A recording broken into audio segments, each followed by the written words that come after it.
Welcome to simply Shenba. இன்றைக்கி வந்து நம்ம டிஃப்ரெண்ட்டான ஒரு டீ போட போகிறோங்க.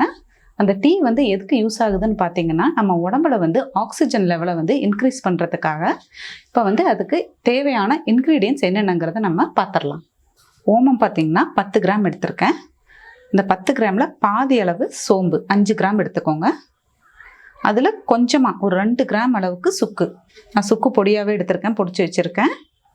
அப்புறம் 3 அல்லது ஒரு 4 ஏலக்காய் பொடிச்சு வச்சுருக்கேன்னா, நீங்கள் முழுசாக இருந்தால் ஒரு 3 ஏலக்காய் எடுத்துக்கோங்க. அப்புறம் பட்டை ஒரு துண்டு, கிராம்பு ஒரு 3. இப்போ இது எல்லாத்தையுமே வந்து லைட்டாக நம்ம வறுத்து எடுத்துக்கணும். இப்போ ஆல்ரெடி பார்த்தீங்கன்னா வந்து நான் சுக்கு வந்து வறுத்துட்டு தான் பிடிச்சி வச்சுருக்கேன். அதே மாதிரி தான் ஏலக்காவும் லைட்டாக ஹீட் பண்ணிவிட்டு தான் பிடிச்சி வச்சுருக்கேன். பேலன்ஸ் இருக்கிற 4 பொருளையும் வந்து நம்ம இப்போ லைட்டாக வறுத்துட்டு பிடிச்சிக்கலாம். இப்போ பார்த்தீங்கன்னா சோம்பு, ஓமம், பட்டை, கிராம்பு இது எல்லாத்தையுமே வந்து லைட்டாக வறுத்து எடுத்திருக்கேன். வறுக்கும்போது பார்த்தீங்கன்னா அடுப்பை வந்து லோ ஃப்ளேம்லேயே வச்சு வருங்க. இப்போ இந்த 4ஐயும் வறுத்தாச்சு. சுக்கு வந்து ஆல்ரெடி வந்து நான் வறுத்து இருந்ததுனால இப்போ இது சும்மா அது கூட சேர்த்து வைக்கிறேன். அதே மாதிரி தான் ஏலக்காவும். இப்போ இது எல்லாத்தையுமே வந்து ஒன்றா நம்ம ஜாரில் போட்டு நல்லா நைஸாக அரைச்சி எடுத்துக்கலாம். பாருங்கள், நம்ம நல்லா நைஸாக எல்லாத்தையும் பொடிச்சு எடுத்தாச்சு. நல்லா மணமாக இருக்குது. லைட்டாக வறுத்துருக்கோம் இல்லையா? நீங்கள் வறுக்கும்போது பார்த்தீங்கன்னா அடுப்பை வந்து லோ ஃப்ளேம்லேயே வச்சு வருங்க, இல்லைன்னா கரிஞ்ச மாதிரி ஆகிடும்.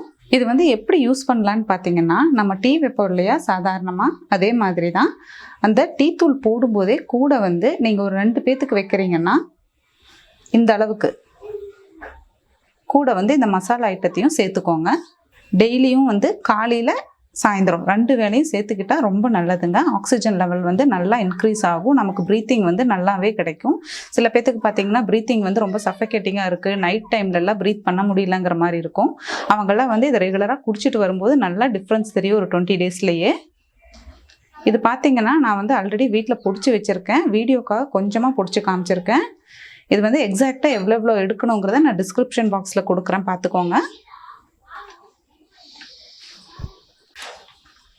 நான் வந்து 2 பேர் அளவுக்கு பால் ஊற்றி வச்சுருக்கேங்க. பால் வந்து ஆல்ரெடி சூடானது தான். இப்போ வந்து டீ தூள் சேர்த்துக்கலாம். நீங்கள் எந்த டீ தூள் வேணால் சேர்த்துக்கலாம். நான் ஒரு ஸ்பூன் சேர்த்துக்கிறேன். பார்த்தீங்கன்னா டீ தூள் கூடவே வந்து இதை சேர்த்துக்கலாம். 2 பேத்துக்கு அளவாக தான் நான் எடுத்திருக்கேன். நான் வந்து இதில் சுகர் ஆட் பண்ணல, நான் வந்து கரும்பு சக்கரை தான் வந்து சேர்த்துப்பேன். அதனால் வந்து கரும்பு சக்கரை வந்து ஃபஸ்ட்டே ஆட் பண்ணிங்கன்னா அது பால் வந்து தெரிஞ்ச மாதிரி ஆகிடும். கடைசியாக சேர்த்துக்கலாம் கரும்பு சர்க்கரையை. நல்லா கொதிக்கட்டுங்க.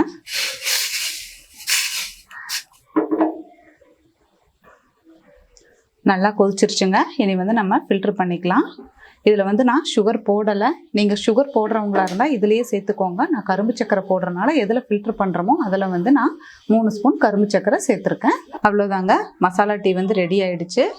இது பார்த்தீங்கன்னா குழந்தைகள் இருந்து பெரியவங்க வரைக்கும் எல்லாருமே குடிக்கலாங்க. பால் டீ வந்து குடிக்காதவங்க பார்த்தீங்கன்னா பிளாக் டீ வைப்பீங்க இல்லையா, அதில் டீ தூள் போடும்போதே கூட வந்து இதை சேர்த்துக்கோங்க. நீங்களும் இந்த மாதிரி ட்ரை பண்ணி பார்த்துட்டு கமெண்ட் பண்ணுங்கள். சிம்பிளி ஷென்பா சேனலை சப்ஸ்கிரைப் பண்ணாதவங்க சப்ஸ்கிரைப் பண்ணிடுங்க. கூடவே பெல் பட்டனையும் ப்ரெஸ் பண்ணிடுங்க. தேங்க்யூ.